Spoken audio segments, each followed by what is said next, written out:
So, yan po kami. So,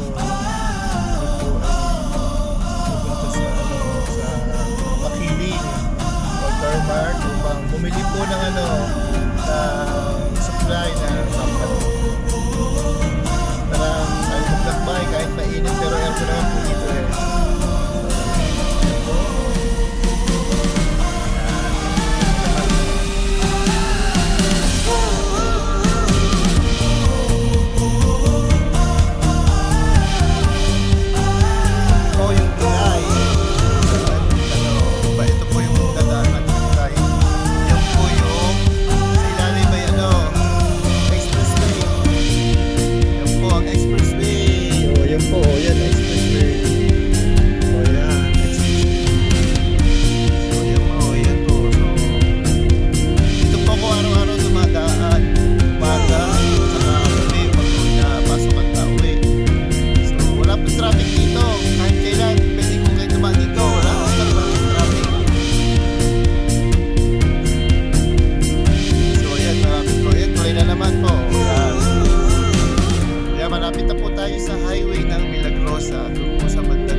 Napakabilis, express talaga.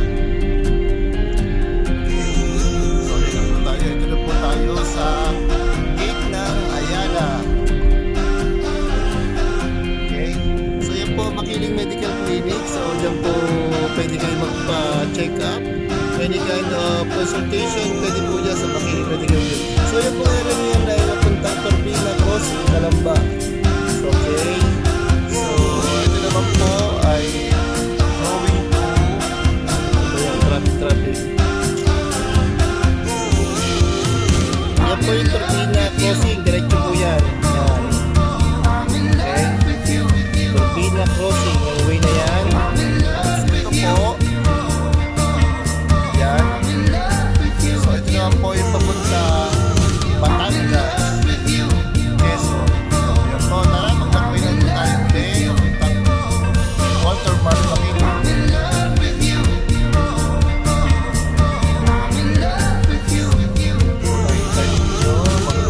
Karsada kasi po tanghali wala pa masyadong dumaraan sa sakyan. So ito po yung Calmeria 2 Calamba City. So yan po industrial park. Okay. And then po yung kung hindi pa kayo nakakarating dito, so pwede na po kayong pumasyal at dumaan dito papuntang Batangas kasi sobrang luwag ng karsada, hindi po kayo matatraffic.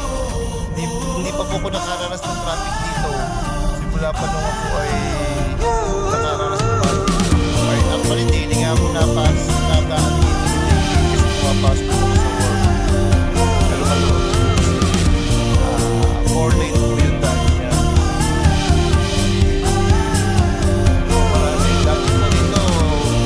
Medyo kang tinang bahayan. Ngayon po medyo marami na.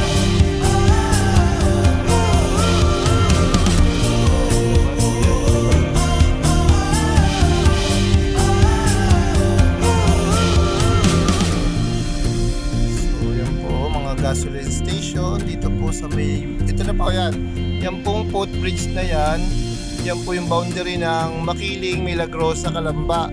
So pag po tayo ay nakaliban dyan po ay Barangay Makiling, Calamba City.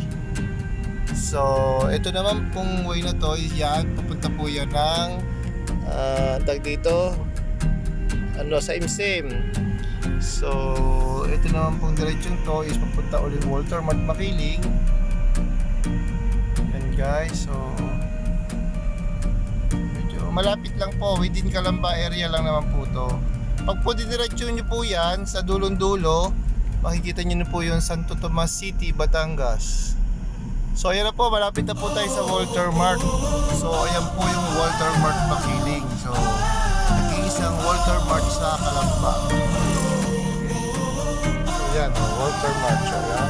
So ito po yung Lyceum University, yan po yung Lyceum University. Yan po, yan po yung Batangas City. Yan po, diretso Batangas, Quezon Province. Yan po yung way na. Okay. So Ayan, papasok po tayo sa